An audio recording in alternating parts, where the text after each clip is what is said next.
It's estimated that 70,000 baby boomers reach retirement age every week. But life at retirement age is not what it used to be, according to neuroscientist Daniel Levitin. In his latest book, he explores what happens in the brain as we age and why some of us age better than others. NewsHour Weekend's Christopher Booker recently spoke to Levitin to learn more.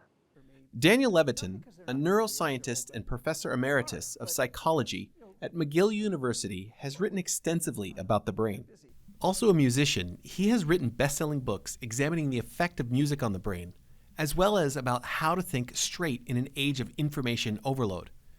In Levitin's latest book, Successful Aging, he explores the questions, what happens in the brain as we age, and what are the keys to aging well? You set out to write this book, you said, because you had questions of your own. What questions were you looking to answer? I looked at people like my parents who are in their 80s and very active and engaged. They tire me out.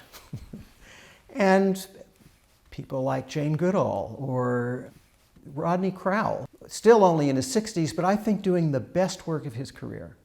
Paul Simon, who I think did the best work of his career in the last 5 years. What are they doing? Where does this come from?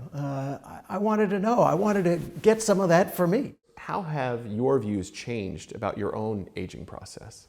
I've come to see aging as not inevitably a period of decline and loss and irrelevance, but a period of potentially renewed engagement, energy, and meaningful activities.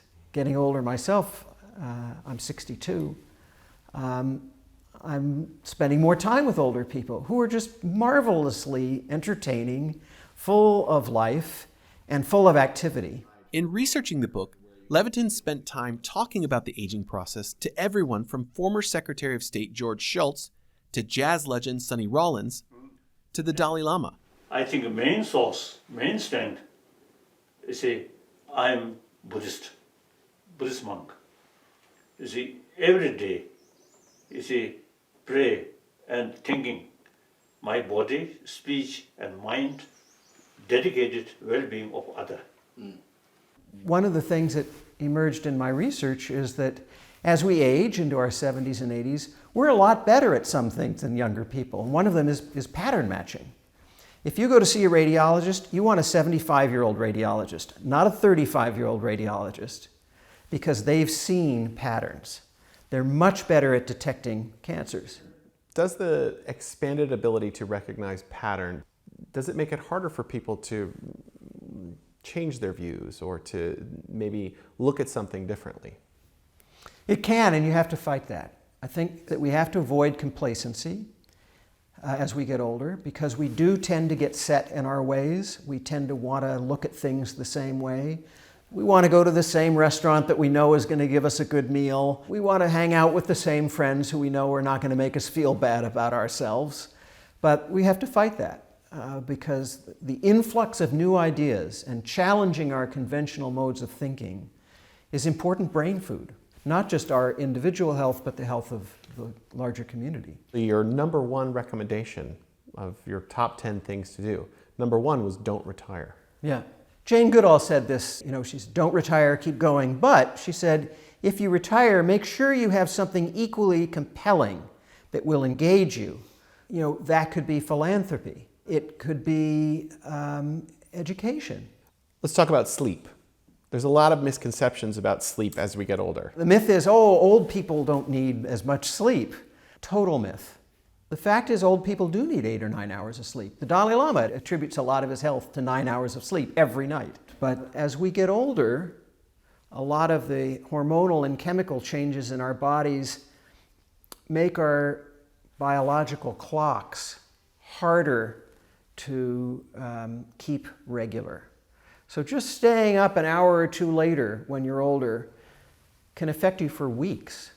And so going to bed at the same time every night, waking up at the same time every morning, particularly after the age of 75, very important.